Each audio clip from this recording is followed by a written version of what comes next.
Nandru Viradaravara. It just means the world is one. All the people are my kinsmen. The Indo-Pacific is the most culturally and economically dynamic region in the world.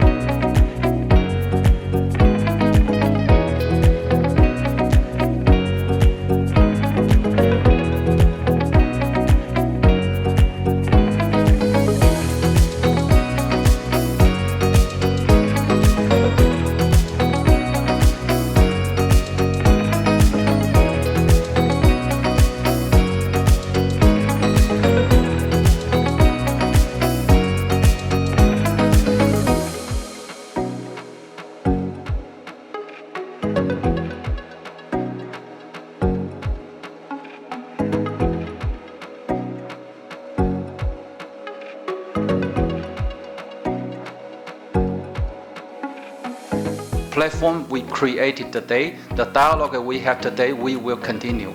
And perhaps later this year or next year, we will have the second run. Tamil Nadu is here to partner with you for the collective good, for preserving this very crucial last frontier, the Indo-Pacific region. It's a very, very well organized conference.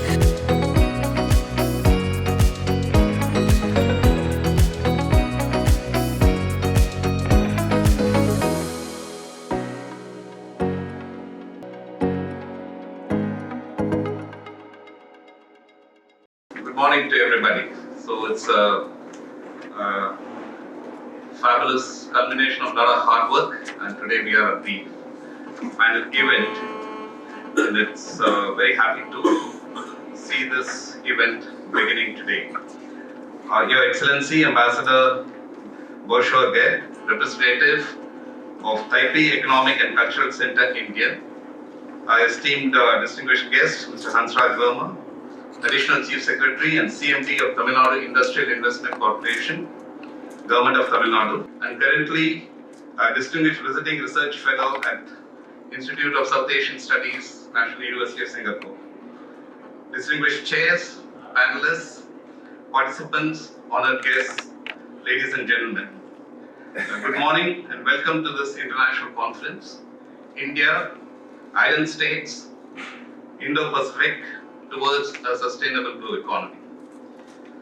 I would like to begin by expressing my deep appreciation to the Taipei Economic and Cultural Center, India, our co-hosts of this conference, for their valuable support and being a driving force for this concept.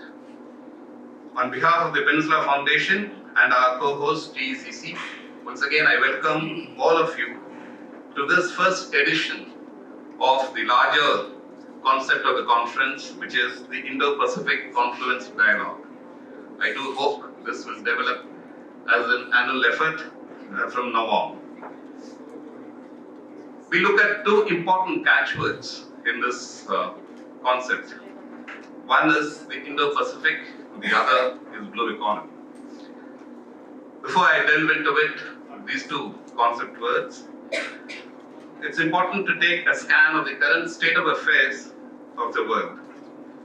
Hence, let me start with a nice quote. And this quote runs like this: it was the best of times, it was the worst of times. It was the age of wisdom, it was the age of foolishness. It was the epoch of belief, it was the epoch of incredulity. It was the season of light, it was the season of darkness. It was the spring of hope, it was the winter of despair. This is the famous Charles Dickens opening paragraph in his famous book, A Tale of Two Cities, which was written immediately after the French Revolution. The quote is relevant to today's paradoxical times. The world continues to be animated by the narrow sentiments of power politics and geopolitical competition and conflict that flow from nation-state driven national interests. We have ongoing wars, currently in Ukraine and in Syria and a few other parts of the world.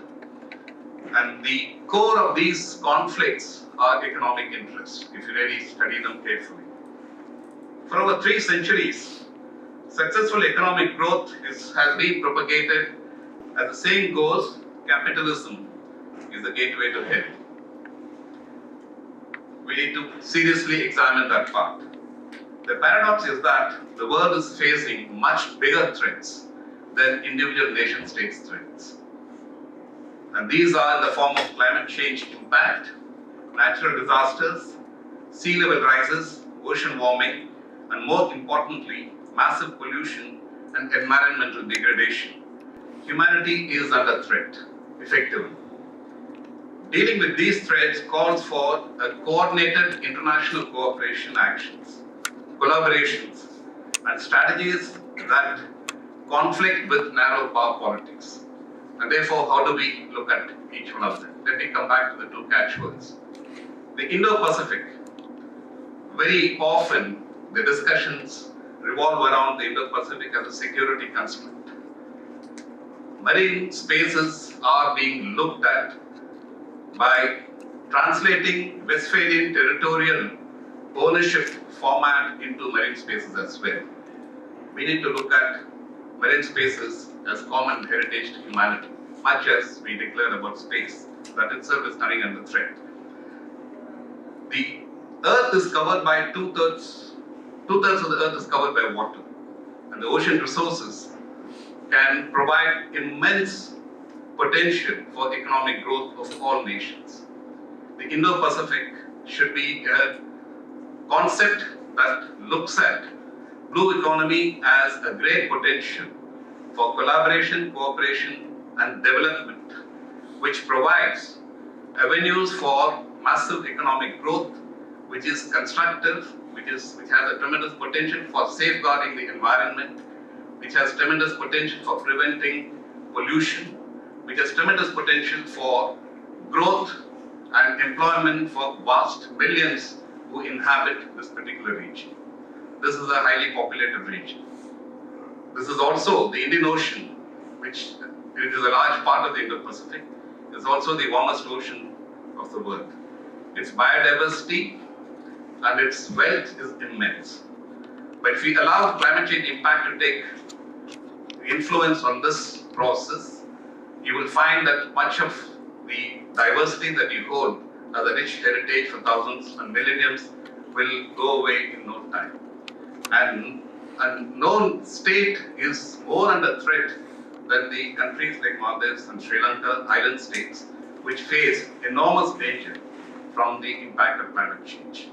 And therefore, this conference we put together fundamentally to look at, starting off from the South Asian and the regional construct, how do we collaborate with each other? How do we see the threats which is common to all of us?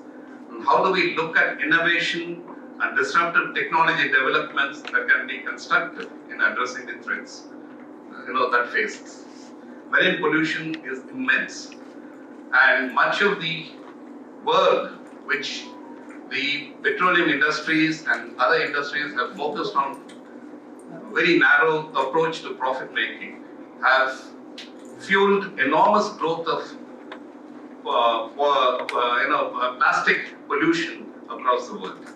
And these plastics, they cannot be destroyed, not even in the entire Earth's lifetime. They can be broken down into micro modules which will get taken up and eaten by the fishes, and that's what you're going to face subsequently in your food chain, as well as the loss of these fisheries. Both TECC and the Peninsula Foundation are looking at this from a constructive approach. And therefore, the 3 sessions that we planned, we looking at the infrastructure aspect in the first session. We look at the life above water and below water in the context of preserving the ocean resources, both living and non-living resources, and these are important areas to look at. And finally, we come to the importance of surveillance, security from the angle of common security. where you try and monitor and prevent illegal fishing, the rapid, ravenous cleaning up of ocean resources by various countries, which need to be monitored in a collaborative fashion, and that needs to be prevented. The bottom line of all this is international cooperation. This conference, it is particularly significant that we are having it in Chennai. And both India, China, and few other ancient civilizations are civilizational states, and therefore I delve back into the civilizational aspect. If we look into this region, it was the centerpiece of the Indian Ocean region, connecting both the Mediterranean world and the Pacific world. And much of the trade flowed through the Indian Ocean.